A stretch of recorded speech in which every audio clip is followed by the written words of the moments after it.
Assalamualaikum warahmatullahi ta'ala wabarakatuh. Pemirsa yang dirahmati oleh Allah subhanahu wa ta'ala, tidak terasa telah 10 hari pertama telah kita selesaikan dari kita melaksanakan ibadah puasa Ramadan ini. Teriring harapan dan doa, mudah-mudahan seluruh amal ibadah yang kita lakukan, entah itu ibadah wajib, ibadah sunnah, diterima oleh Allah subhanahu wa ta'ala. Amin amin ya rabbal alamin. Pada kesempatan kali ini kami akan menjelaskan tentang beberapa hal yang disunnahkan dan dianjurkan oleh syariat untuk kita lakukan, terkhususnya di bulan suci Ramadan ini, yang mana Rasulullah SAW bersabda, la yazalu abdi yataqarrabu ilayya bin nawafili hatta uhibbahu.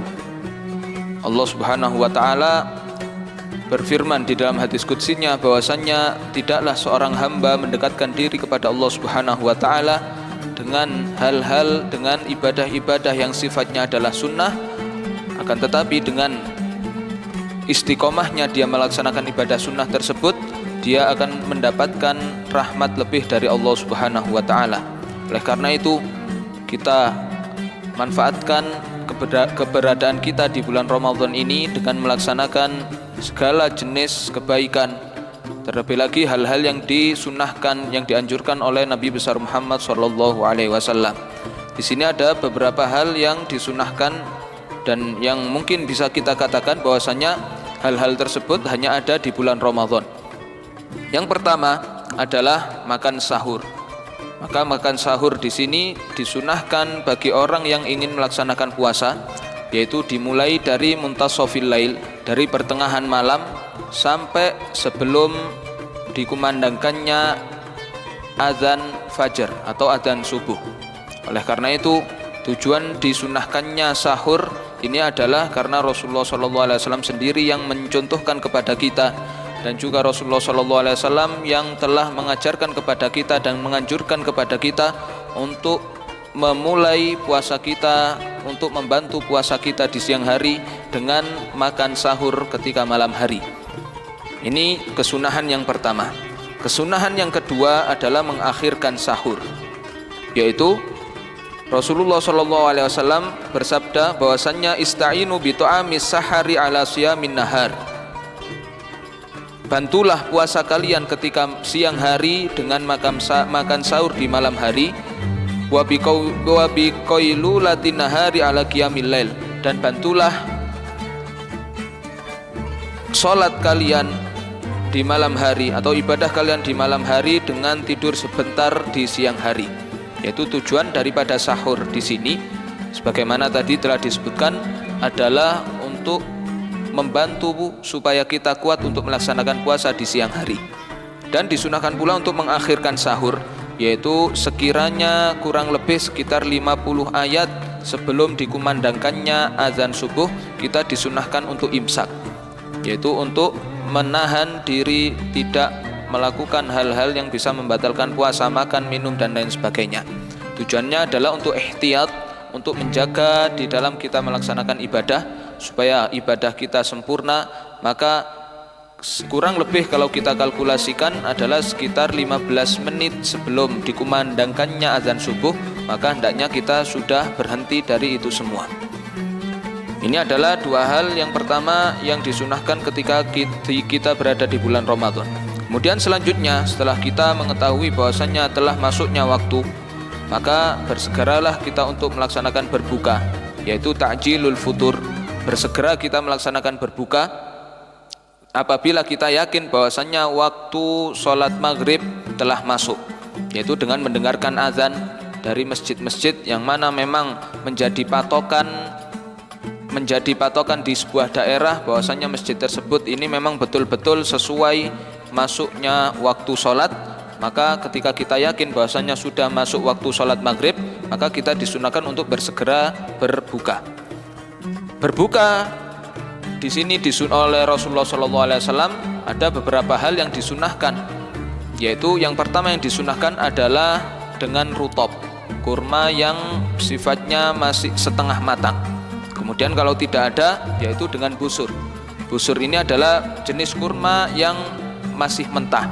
Kemudian kalau memang tidak ada, sebagaimana di Indonesia seperti rutop ataupun busur, ini memang tidak ada di Indonesia, maka derajat selanjutnya adalah tamar, yaitu kurma yang sudah matang, yang sebagaimana di Indonesia ini sangat banyak sekali.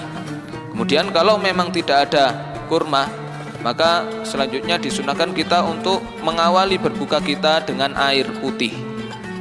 Kemudian kalau memang tidak ada air putih, maka adalah hulwun. Hulwun ini adalah sesuatu yang memiliki rasa manis dan tidak terkena api. Contohnya seperti madu atau seperti kismis atau yang lain sebagainya. Baru yang terakhir adalah halwa, yaitu makanan yang manis yang terkena api, seperti kolak ataupun makanan-makanan yang manis yang ada di zaman sekarang ini. Maka oleh karena itu, untuk menyempurnakan ibadah kita, maka hendaknya kita mengejar akan kesunahan Nabi besar Muhammad SAW. Kita sisihkan sebagian rezeki kita untuk mencari atau untuk membeli kurma, yang mana tujuannya kita mendapatkan keberkahan, menyempurnakan ibadah kita di bulan Ramadan ini. Kemudian dan juga membaca doa ketika berbuka puasa, sebagaimana yang datang dari Rasulullah SAW. Bismillahirrahmanirrahim. Allahumma laka sumtu wa bika amantu wa ala rizkika aftartu, zahabat dhama'u wabtallatil uruku wa thabatal ajru insyaallah. Alhamdulillahilladzi a'anani fasumtu wa rasaqani fa aftartu. Allahumma inni as'aluka birahmatika allati wasi'at kulla syai'in an taghfirali. Yaitu karena orang yang berpuasa ini doanya diijabai oleh Allah Subhanahu wa taala, maka sebelum kita melaksanakan berbuka, kita disunahkan untuk memperbanyak berdoa kepada Allah Subhanahu wa taala. Dan juga hal yang disunahkan selanjutnya adalah iftarus shaimin, yaitu memberi berbuka puasa kepada orang yang berpuasa. Memberikan buka kepada orang yang berpuasa, karena Rasulullah SAW bersabda, man fattara shaiman kana lahu mithlu ajri. Barang siapa yang memberikan buka puasa kepada orang yang berpuasa, maka seakan-akan dia sama seperti melakukan puasa tersebut. Maka dengan besarnya pahala yang diberikan oleh Allah Subhanahu wa taala kepada orang yang memberikan berbuka puasa, maka hendaknya kita untuk berlomba-lomba, sebagaimana yang adat istiadat di Indonesia.